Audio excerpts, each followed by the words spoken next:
Hello students, আমি Bablu. Welcome to my YouTube channel WB study point. আজ আমরা আলোচনা করব তোমাদের পঞ্চম শ্রেণীর আমার গণিত বিষয়ের যে 40 নম্বর পেজ আছে, সেই 40 নম্বর পেজ থেকে পরবর্তী পেজগুলোর অঙ্ক নিয়ে। আগের ভিডিওয়ে আমি 39 নম্বর পেজ পর্যন্ত অঙ্ক করিয়েছি। তোমরা যদি ভিডিওটি দেখে না থাকো, ডেসক্রিপশন বক্সে তার লিঙ্ক দেওয়া আছে, সেখান থেকে গিয়ে তোমরা দেখে নেবে। তো দেখো, এই যে অধ্যায়টি আছে, অর্থাৎ তোমাদের এখানে আছে দেখো লিচু ভর্তি কত ঝুড়ি। এখানে আমাদের গুণ করতে হবে, অর্থাৎ অঙ্কগুলো আমাদের গুণের মাধ্যমে সমাধান করতে হবে। তো দেখো, প্রথমে অঙ্কটি আমাদের যদি পড়ি, 1 নম্বর দাগের বা 1 দাগের অঙ্কটি দেখো করে দেওয়া আছে, আমাদের 2 দাগের থেকে করতে হবে। তো 2-এর দাগে আছে দেখো, একটি ঝুড়িতে 12,335টি পান পাতা আছে, এরকম 7টি ঝুড়িতে কতগুলি পান পাতা আছে। তো চলো এগুলো আমরা খাতায় লিখে করব। তাহলে আমরা লিখবো একটি ঝুড়িতে পান পাতা আছে,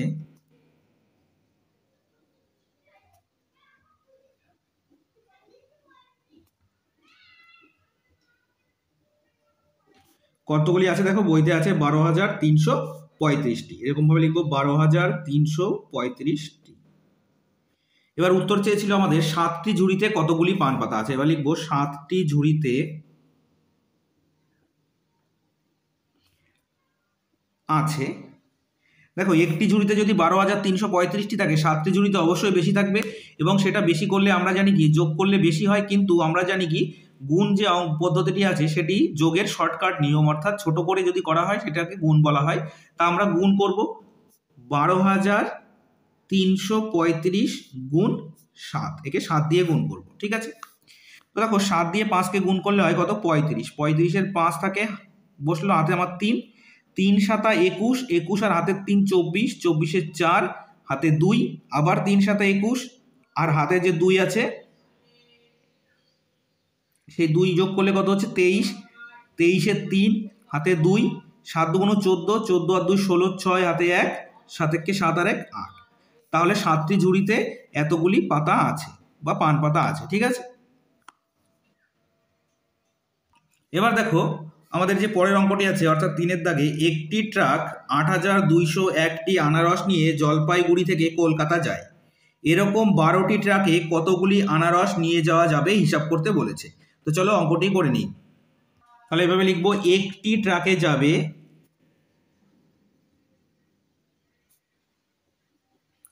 কতগুলো, 8,201টি। তাহলে বলেছিল 12টি ট্রাকে যাবে, তাহলে লিখবো 12টি ট্রাকে যাবে। 12টি ট্রাকে যাবে, নিশ্চয়ই গুণ হবে, তাহলে 8,201 একে গুণ করতে হবে 12 দিয়ে। এর আগে আমরা 1 সংখ্যার গুণ ছিল, এবার দেখো 2 সংখ্যার গুণ আছে, অর্থাৎ 2 বার গুণ করতে হবে। তো কিভাবে করব, 2 1 কে কত হচ্ছে 2, 2 0 0, 2 2 4, 8 2 কত হচ্ছে 16।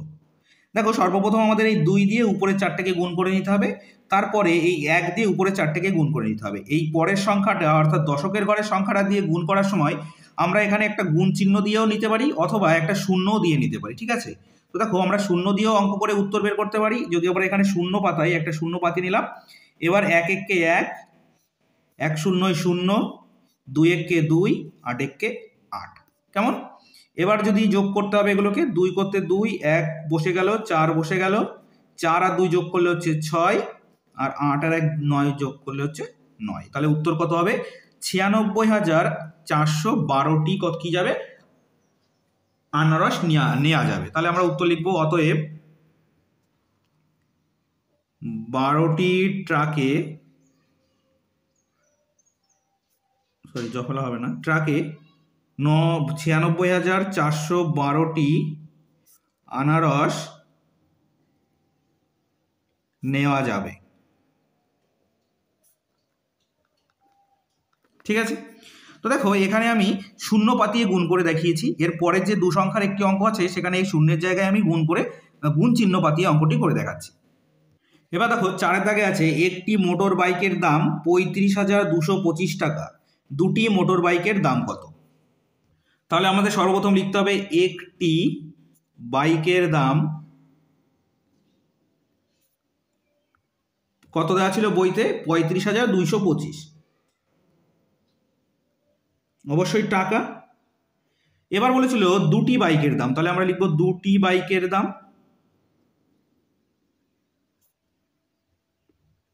কত হচ্ছে না 35,225, একে 2 দিয়ে গুণ। ঠিক আছে, তাহলে গুণ করছি, দেখো 5 দুগুণ 10-এর 0, হাতে 1, 2 দুগুণ 4 আর হাতের 1 5, হাতে কিছু থাকছে না, 2 দুগুণ 4, 5 দুগুণ 10-এর 0, হাতে 1, 3 দুগুণ 6 আর 1 7, কত টাকা হলো? 70,450 টাকা দুটি বাইকের দাম। তাহলে আমরা লিখে নেব, অতএব দুটি বাইকের দাম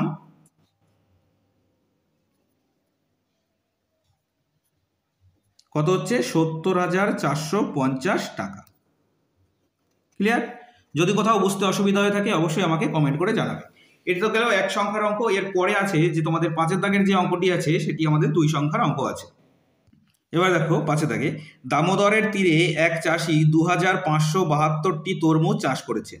একটি তরমুজের দাম 22 টাকা হলে ওই তরমুজগুলো বিক্রি করে তিনি কত টাকা পাবেন? অর্থাৎ একটা তরমুজের দাম এত টাকা, এতটি তরমুজ ছিল, একটা তরমুজের দাম 22 টাকা, তাহলে টোটাল কত টাকা পাবেন? অর্থাৎ একটি তরমুজকে যদি টোটাল 22 দিয়ে গুণ করে দেওয়া হয় উত্তরটি আমরা পেয়ে যাব।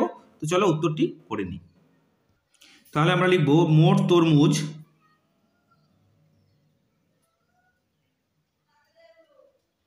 কতগুলো ছিল? দেখো মোট তরমুজ ছিল কতগুলো? 2,572টি। ঠিক আছে, এবার লিখবো একটি তরমুজের দাম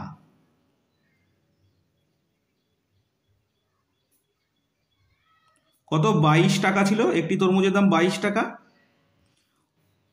অতএব মোট দাম কত হচ্ছে? 2,572 গুণ 22। দেখো বলেছিলাম পরের যে 2 সংখ্যার অঙ্কটা আসবে সেটা আমি গুণ চিহ্ন দিয়ে করাবো, সেটা দেখো এবার। 2 আর 2 গুণ করলে হচ্ছে 4, 7 দুগুণ 14, 4 হাতে থাকছে 1, 5 দুগুণ 10 আর 1 11, 1 হাতে 1, 2 দুগুণ 4 আর 1 5, কত হলো? এবার দেখো এখানে আগের বার এই 4-এর নিচে 0 দিয়েছিলাম, কিন্তু এবার একটা গুণ চিহ্ন দেব। 5 2 দুগুণ 4, 7 দুগুণ 14, 4 হাতে 1, 5 দুগুণ 10 আর 1 11, 1 হাতে 1, 2 দুগুণ 4 আর 1 5। ঠিক আছে, আগের বার এখানে 0 দিয়েছিলাম, এবার কিন্তু গুণ দিলাম। তোমরা 0 দিয়েও করতে পারো কিংবা গুণ দিয়েও করতে পারো, কারণ কি দেখো এই সংখ্যাটা আমাদের দশকের ঘরে আছে, অর্থাৎ এই সংখ্যাটাকে 20 দিয়ে গুণ করলে যে সংখ্যাটি পাওয়া যাবে সেটা কিন্তু এর পাশে 0 বসলে সেটাই হবে। দেখো আমি দেখাচ্ছি, এখানে 2572, একে যদি 20 দিয়ে গুণ করা হয়, অর্থাৎ প্রথমে দেখো 4টে 0 বসে গেল, এখানে আবার সেই গুণ চিহ্ন দিলাম, 2 দুগুণ 4, 7 দুগুণ 14, 4 হাতে 1, 5 দুগুণ 10 আর 1 11, 1 হাতে 1, 2 দুগুণ 4 আর 1 5, এখানে 0, এখানে 4, এখানে 4, এখানে 1, এখানে 5। তো দেখো বলেছিলাম এই 5 1 4 4 এরপরে 0 হবে, তো এই দেখো 0ই এসছে 20 দিয়ে গুণ করলে। সেই জন্য আমি আগের বার তোমাদের এখানে 0 পাঠিয়েছিলাম, এবার কিন্তু আর 0 পাতাইনি। এবার আমরা এটাকে একক মনে করেছি, মনে করে এখানে আমরা গুণ চিহ্ন পাঠিয়েছি। কেমন? তাহলে এবার যোগ করি, এখানে যোগ চিহ্ন পাঠিয়ে নিতে পারো। 4 করতে 4, 4 আর 4 8, 4 আর 1 5, 5 আর 1 6, 5 করতে 5। তাহলে উত্তর কত হলো? 56,584 টাকা। তাহলে আমাদের উত্তর চেয়েছিল তিনি কত টাকা পাবেন, তাহলে লিখবো অতএব তরমুজ বিক্রি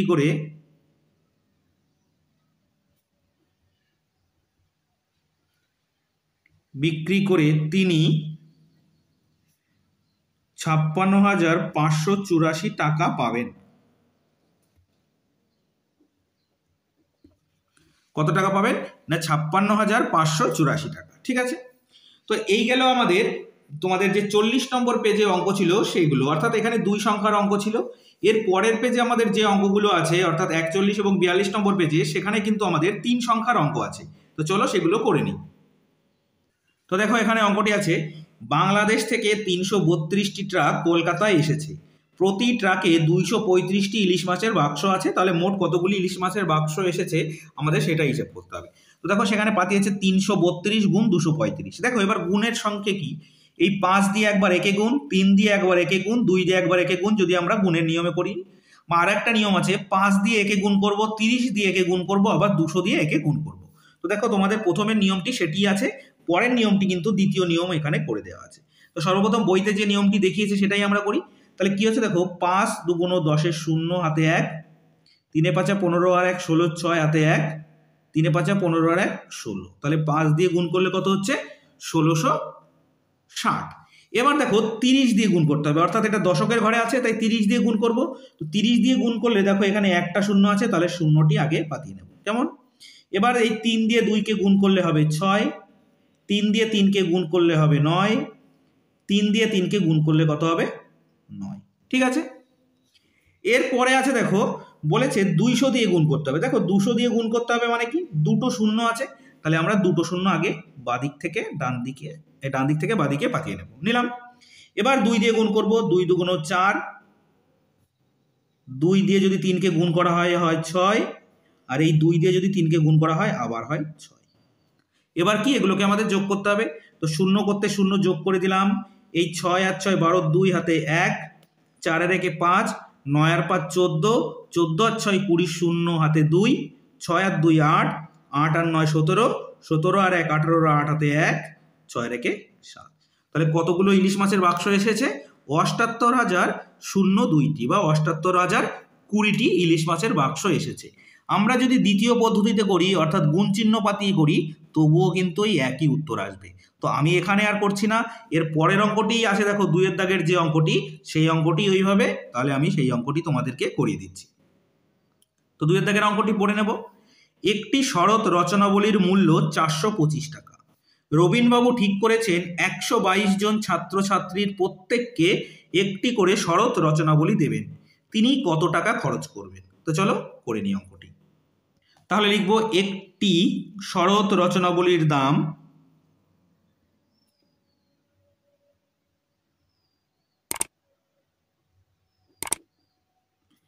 দেখো বইতে দেওয়া আছে কত টাকা, 425 টাকা। তাহলে রবীনবাবু কটি কিনবেন, 122 জনকে দেবেন, তাহলে 122টা কিনতে হবে। তাহলে লিখবো এবার 122টি শরৎ রচনাবলীর দাম, দেখো ডট ডট দেওয়া মানে এর নিচে একই জিনিস। 122টি শরৎ রচনাবলীর দাম কত হবে না, 425 গুণ 122। দেখো এখানেও 3 সংখ্যা চলে আসলো। এবার আমরা শূন্য দিয়ে নয় এমনি সাধারণ নিয়মে করব। তো দেখি 5 দুগুণ কত, 10-এর শূন্য হাতে 1, 2 দুগুণ 4 আর 1 5, 4 দুগুণ 8, এটা দিয়ে হয়ে গেল। এবার একটা গুণ চিহ্ন দেবো এখানে। এবার দেখো কি করব, এই 2 দিয়ে 5কে গুণ, 5 দুগুণ 10-এর শূন্য হাতে 1, 2 দুগুণ 4 আর 1 5, 4 দুগুণ 8। এবার এই ঘরটা তো হয়ে গেল। এরপরে নিচের ঘরে 3 সংখ্যার যেহেতু, সেই জন্য আমরা প্রথম দুটো ঘরে গুণ চিহ্ন দিতে হবে। প্রথম গুণ চিহ্ন দিয়েছিলাম প্রথম শূন্যের ঘরে, এককের ঘরে, দ্বিতীয় গুণ চিহ্ন দেবো এই শূন্যের নিচে। ঠিক আছে, এবার কি করব, 1 দিয়ে গুণ করব, 5 1 5, 2 1 2, 4 1 4। এবার দেখো এগুলোকে যদি যোগ করে দিই কি হচ্ছে, এই শূন্য করতে শূন্য থেকে গেল, 5 করতে 5, এই 5 আর 5 10 আর 8 18, 18 8 হাতে 1, 8 আর 2 10 আর হাতের 1 11, 1 হাতে 1, 4 রেখে 5। খুব সোজা, উত্তর কত হলো 51,550। তাহলে আমাদের উত্তর লিখতে হবে কি, তিনি কত টাকা খরচ করেছেন। অতএব তিনি 51,850 টাকা খরচ করবেন। এবার দেখো এই অঙ্কটাই যদি আবার ওই শূন্য দিয়ে নিয়মে করি তাহলে কিভাবে করব, একই রকমভাবে 425 লিখলাম এখানে, আর এখানে 122 লিখলাম। ঠিক আছে, তো প্রথমে গুণ করলে হচ্ছিল শূন্য, এখানে 4 2 দুগুণ 4 আর 1 5, 4 দুগুণ 8। এবার এখানে একটা শূন্য দিয়ে নেব, 5 দুগুণ 10-এর শূন্য হাতে 1, 2 দুগুণ 4 আর 1 5, 4 দুগুণ 8। এবার কি দুটো শূন্য দিয়ে নেব, কারণ কি পরের ঘর যেহেতু এটা শতকের ঘর তাই। এবার 5 1 5, 2 1 2, 4 1 4। এবার দেখো যোগ করি, 0 5, 5 আর 5 10 আর 8 18, 8 হাতে 1, 8 আর 2 10 আর 1 11, 1 হাতে 1, 4 রেখে 5। এখানেও দেখো 51,850 এসেছে, এখানেও এসেছে 51,850। তো তোমরা যে নিয়মে খুশি তোমরা সেই নিয়মে করতে পারো। শুধু আমাদের মনে রাখতে হবে কোন জিনিসটা না, যদি দুটো সংখ্যার অঙ্ক থাকে তাহলে একটা শূন্য দেব, যদি 3 সংখ্যার অঙ্ক থাকে তাহলে দুটো শূন্য দেব, আবার যদি 4 সংখ্যার অঙ্ক থাকে তাহলে 3টে শূন্য দেবো। অর্থাৎ পরের লাইনে এখান থেকে শূন্য শুরু হতো যদি 4 সংখ্যা থাকতো। যেহেতু আমাদের এখানে 3 সংখ্যা আছে তাই দুটো শূন্য অবধি আমরা অঙ্ক করেছি। যদি 4 সংখ্যার অঙ্ক থেকে থাকে সেটা কিভাবে করতে হবে যদি তোমাদের এই অধ্যায়ের মধ্যে থেকে থাকে অবশ্যই আমি করিয়ে দিচ্ছি। এবার দেখো 42 নম্বর পেজে আছে কেনা বেচা। দেখো এখানে আছে এক দোকানি 375 টাকা দামের 75টি শাড়ি কিনলেন, প্রতিটি শাড়ি 425 টাকায় বিক্রি করলেন। তিনি কত টাকায় 75টি শাড়ি কিনলেন, বিক্রি করে কত টাকা পেলেন, বিক্রি করে মোট কত টাকা বেশি পেলেন। সর্বপ্রথম কত টাকা পেলেন বের করতে হবে, এই দুটো গুণ করে। একটি শাড়ি 425 টাকায় বেচলে 75টি শাড়ি কত টাকায় বিক্রি হয়েছে সেটা বের করতে হবে। তারপর বিক্রি করা টাকার থেকে কেনার টাকাটা বাদ দিয়ে আমাদের কত টাকা লাভ হয়েছে সেটা পেতে হবে। তো দেখো সেটা সুন্দরভাবে তোমাদের বইতে পরপর স্টেপ বাই স্টেপ পাতিয়ে দিয়ে শূন্যস্থান করে দিয়েছে, আমি শূন্যস্থানগুলো ভরে দিচ্ছি। দেখো আছে একটি শাড়ি কেনেন 375 টাকায়, তাহলে 75টি শাড়ি কিনবেন কি, অবশ্যই গুণ করতে হবে। সেই নিয়মেই গুণ করতে হবে যেখানে এখানে দেখিয়ে দিয়েছে। দেখো 375কে সর্বপ্রথম 5 দিয়ে গুণ, তাহলে করবো আমরা 5 5 25 5 হাতে 2, 5 7 35 আর 2 37, 7 হাতে 3, 3 5 15 আর 3 18 গেল। এবার কি বলেছে 70 দিয়ে গুণ, অর্থাৎ একটা শূন্য বসিয়ে নেবো আমরা এখানে।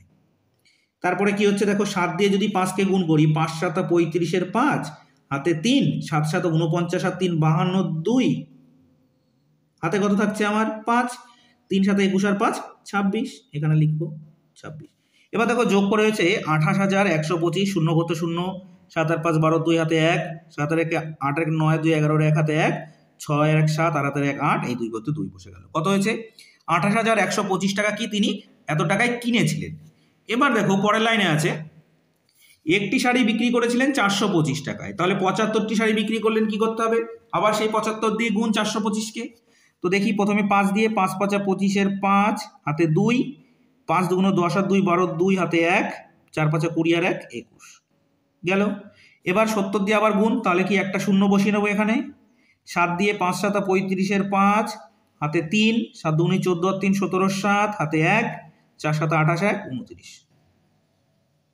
যোগ করলে কত হবে 31,875 টাকা, এটা তিনি বিক্রি করেছেন। তাহলে দেখো বিক্রি করেছেন 31,875 টাকা এবং কিনেছিলেন 28,125 টাকায়, তাহলে নিশ্চয়ই তিনি বেশি বিক্রি করেছেন, অর্থাৎ তার লাভ হয়েছে। তাহলে দেখো উত্তরটি এভাবে লিখবে, বিক্রি করে বেশি পেলেন 31,875 বিয়োগ 28,125, এটা আমাদের বিয়োগ করতে হবে। তো 5 আর 5 মিলে গেল 0, 2 আছে কত হলে 7 হবে, 5 হলে, 1 আছে কত হলে 8 হবে, 7 হলে, 8 আছে কত হলে, ছোট আছে নিশ্চয়ই, তাহলে 11 ধরতে হবে, 3 হলে।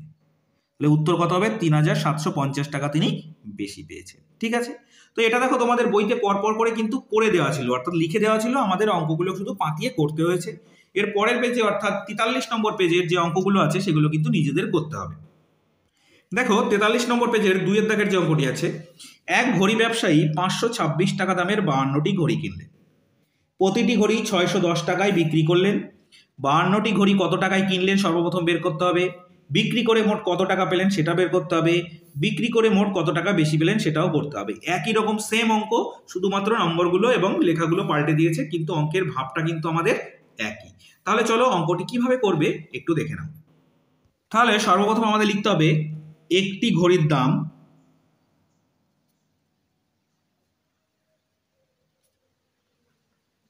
কত বলেছে 526 টাকা, এটা একটি ঘড়ির দাম। মোট কিনেছিলেন কটি 52টি ঘড়ি, তাহলে আমরা লিখবো 52টি ঘড়ির দাম গুণ করতে হবে এই যে 526, একে গুণ করব 52 দিয়ে। ঠিক আছে, বইয়ের নিয়মেই করছি। 6 দুগুণ 12, 2 হাতে 1, 2 দুগুণে 4 আর 1 5, 5 দুগুণ 10, এটাকে আমরা সাইডে এইভাবে লিখতে পারি 526 গুণ 2। ঠিক আছে, এবার দেখো এবার কি করতে হবে, যেহেতু 5 আছে দশকের ঘরে তাই একটা শূন্য এখানে দিয়ে নেব। 5 ছক 30, শূন্য হাতে 3, 5 দুগুণ 10 আর 3 13, 3 হাতে 1, 5 5 25 আর 1 কত 26। এটাকে কি করেছি 526কে 50 দিয়ে গুণ করেছি। দেখো তোমাদের মনে তো স্যার এখানে তো দুটো শূন্য চলে আসলো, দেখো দুটো শূন্য কেন এসছে, এই 5 দিয়ে 6কে গুণ করলে তো 30 হয়, সেই 30-এর একটা শূন্য কিন্তু এখানে বেশি হয়েছে, অন্যথায় কিন্তু একটা শূন্যই বসতো। এবার দেখো যোগ করে দেবো, 2 করতে 2, 5 করতে 5, 3 করতে 3, 6 একে 7, 2 কত হয়েছে 27,352 টাকায় তিনি ঘড়ি কিনেছেন। এটা কিন্তু দেখতে হবে একটি ঘড়ির দাম বা তার ক্রয় মূল্য তিনি কিনেছেন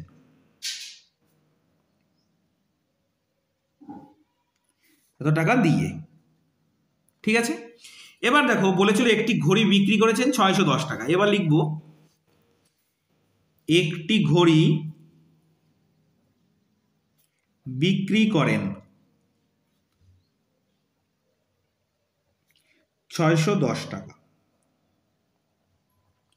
দেখো যে ঘড়ি কটা তিনি কিনেছিলেন সেটাই তো বিক্রি করবেন, তাহলে 52টি ঘড়ি কিনেছিলেন, অবশ্যই 52টি বিক্রি করেন। তাহলে 52টি ঘড়ি বিক্রি করেন একই রকম 610 গুণ 52। তো সর্বপ্রথম 2 দিয়ে গুণ, 2 0 0, 2 1 কে 2, 6 2 12। এটাকে আমরা পাশে অ্যারো দিয়ে লিখতে পারি 610 গুণ 2, এটা এসছে। এরপরে দশকের ঘরের সংখ্যা 5 দিয়ে গুণ করবো, তাই এখানে একটা শূন্য বসিয়ে নেব। এই 5 0 0, 5 1 কে 5, 5 6 30। এটাকে আমরা অ্যারো দিয়ে লিখতে পারি 610 গুণ 50। যোগ করে দেব, শূন্য হচ্ছে, এখানে হচ্ছে 2, 5 আর 2 7, 1 3, 31,720 টাকা। কিনেছিলেন 27,352 টাকা। নিশ্চয়ই তিনি বেশি দামে বিক্রি করেছেন। তাহলে এবার লিখব, অতএব তিনি বেশি পেলেন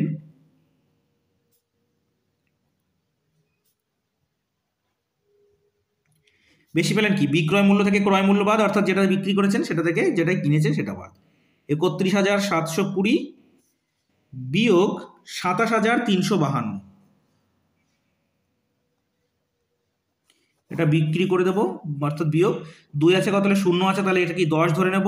2 আছে কত হলে 10 হবে, 8 হলে হাতে 1, 5 আর 1 6, 6 আছে কত হলে 12 হবে, 6 হলে হাতে 1, 3 আর 1 4, 4 আছে কত হলে 7 হবে, 3 হলে, এখানে আছে 7, উপরে আছে 1, অর্থাৎ 11 ধরবো, 7 আছে কত হলে 11 হবে, 4 হবে।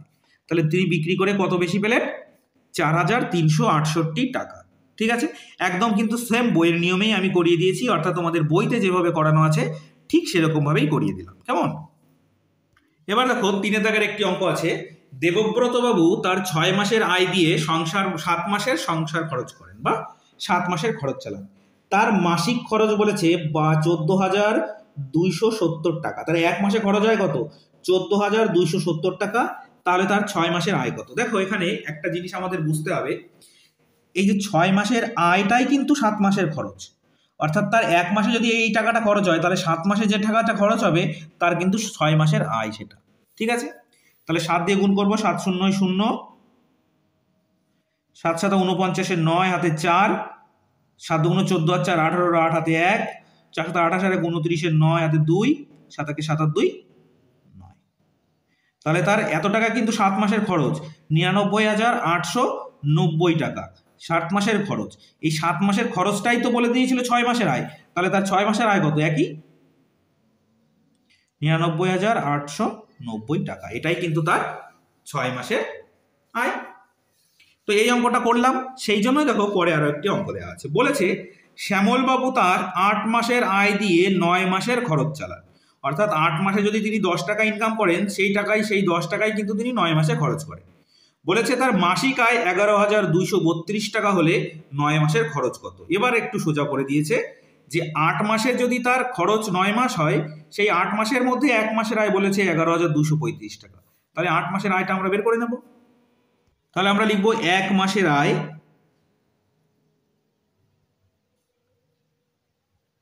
কত? 12,232 টাকা। এটাই তো আছে, 12,232 টাকা। তাহলে তার 8 মাসের আয় কত হবে? 8 মাসের আয় এই 12,232কেই গুণ করব কত দিয়ে? 8 দিয়ে। তাহলে কত হচ্ছে? 8 2 16, 6 হাতে 1, 3 8 24 আর 1 25, 5 হাতে 2, 8 2 16 2 18, 8 হাতে 1, 8 2 16 আর 1 17, 7 হাতে 1, 8 1 8 আর 1 9। কত হচ্ছে? 97,856 টাকা তার 8 মাসের আয়। তিনি বলেছিলেন 8 মাসের আয় সমান সমান 9 মাসের খরচ। তাহলে উত্তর আমাদের চেয়েছিল খরচ কত? তাহলে লিখব অতএব 9 মাসে খরচ হয় কত? এই 97,856 টাকা। এটাই কিন্তু তার 9 মাসের খরচ। ঠিক আছে, এবার দেখো এই পেজেই তোমাদের কিছু অঙ্ক, এতক্ষণ আমরা লেখা অঙ্ক সমাধান করছিলাম, এবার এমনি উপরে নিচে পাতিয়ে আমাদের গুণ করতে বলেছে। আমি তোমাদের এখান থেকে এই প্রথম অঙ্কটা এবং এখানে যে 9 দাগের শেষ অঙ্কটা আছে, এই অঙ্ক দুটো করিয়ে দেবো, কারণ এই টাইপের অঙ্কগুলো কিন্তু আমরা অনেকগুলোই করেছি। আশা করি তোমরা সেগুলো নিজেরা করতে পারবে, কারণ নিজেরা যত বেশি প্র্যাকটিস করবে তত কিন্তু অঙ্ক তোমরা বেশি শিখতে পারবে। আমি প্রথমে একটি 2 সংখ্যার গুণ করিয়ে দেবো, পরেরটি 3 সংখ্যার গুণ, এই দুটো অঙ্ক করিয়ে দেবো। তো প্রথমে আছে দেখো 2 এর দাগে 3,576কে 18 দিয়ে গুণ করতে হবে। তাহলে লিখে নিচ্ছি 3576 একে গুণ করতে হবে 18 দিয়ে। তো বলো তো সর্বপ্রথম কোনটা দিয়ে গুণ করব? অবশ্যই 8 দিয়ে। তাহলে 6 8 48 8, হাতে থাকছে আমার এই 4, আমি এখানে লিখে নিলাম মনে না থাকলে। 7 8 56 আর এই 4, 60 0, হাতে থাকছে আমার 6। এবার 5 8 40 আর এই 6 46 6, হাতে আমার থাকছে 4। 3 8 24 আর 4 কত হচ্ছে? 28। ঠিক আছে, এটার পাশে তোমরা লিখে দিতে পারো এইভাবে 3576 গুণ 8। এবার দেখো 1 দিয়ে গুণ করব। 1 কি আসলে? এটা অবশ্যই 1 নয়, 10, সেই জন্য এখানে একটা শূন্য দিয়ে নেব। 6 একে 6, 7 একে 7, 5 একে 5, 3 একে 3, যোগ এর পাশে আমরা লিখে দেব 3 5 7 6 গুণ 10। কত হচ্ছে? 8 করতে 8, 6 করতে 6, 7 আর 6 13, 3 হাতে 1, 5 আর 1 6, 8 আর 6 14, 4 হাতে 1, 3 আর 2 5 আর 1 6, কত হলো? 64,368। ঠিক আছে, তো এটা ছিল আমাদের 2 এর দাগ। এবার 9 এর দাগের অঙ্ক আরেকটি করে দেবো বলেছিলাম, চলো 9 এর দাগের অঙ্কটি করে দেখি। 9 এর দাগে কত আছে? 521 গুণ 144। 521 আর 144, এদের মধ্যে গুণ সম্পর্ক। তো সর্বপ্রথম আমরা যে নিয়মে করছিলাম, যেহেতু বইতে যে নিয়ম দেখিয়ে দিয়েছে সেই নিয়মেই আমি করে দেখাচ্ছি। তো প্রথম আমাদের 4 দিয়ে গুণ, তাহলে 4 একে 4, 4 দুগুণ 8, 4 5 20। এর পাশে আমরা এইভাবে তীর চিহ্ন দিয়ে কি লিখতে পারি? 521 গুণ 4। ঠিক আছে, এবার দশকের সংখ্যাটা দিয়ে গুণ করব, তাই এখানে একটা শূন্য দেব। ঠিক আছে, আবার 4 দিয়ে গুণ, 4 একে 4, 4 দুগুণ 8, 4 5 20। এটার পাশে আমরা লিখব 521 গুণ 40। কেমন? এরপরে আছে কি আমাদের তৃতীয় অর্থাৎ শতকের ঘরের সংখ্যা দিয়ে গুণ, তাই এখানে দুটো শূন্য আমরা দিয়ে নেব। এবার 1 দিয়ে 1 একে 1, 2 একে 2, 5 একে 5। এখানে আমরা লিখতে পারি 521 গুণ 100। সমস্তটাই কিন্তু তোমরা বুঝে যাচ্ছ খুব ভালো করে। এবার যোগ, এই 4 করতে 4, 8 আর 4 12, 2 হাতে 1, 8 আর 1 9 আর 1 10, 0 হাতে 1, 2 আর 1 3 আর 2 5, আর এই 5 আর 2 7, কত হলো? 75,024। ঠিক আছে, তো দেখো তোমাদের এই যে তোমাদের 40 থেকে এই যে 43 নম্বর পেজ অবধি যে সমস্ত অঙ্কগুলো ছিল, মোটামুটি তোমরা আশা করি বুঝে নিয়েছো, কোনো রকম সমস্যা হওয়ার কথা নয়। তবুও যদি সমস্যা হয়ে থাকে আমাকে জানাতে অবশ্যই ভুলবে না। যদি কোথাও সমস্যা হয়ে থাকে আমাকে জানাবে, আমি সেগুলো আরও ভালো করে তোমাদেরকে বোঝানোর চেষ্টা করব। আর আজকের ভিডিওটি যদি ভালো লেগে থাকে অবশ্যই লাইক করবে এবং চ্যানেলটি সাবস্ক্রাইব করে নিয়ে বেল নোটিফিকেশন অল করে রাখবে পরবর্তী সমস্ত গুরুত্বপূর্ণ ভিডিওগুলোর নোটিফিকেশন পাওয়ার জন্য। তো চলো আজ এই পর্যন্তই, নেক্সট ভিডিও আবার দেখা হচ্ছে। Thank you for watching.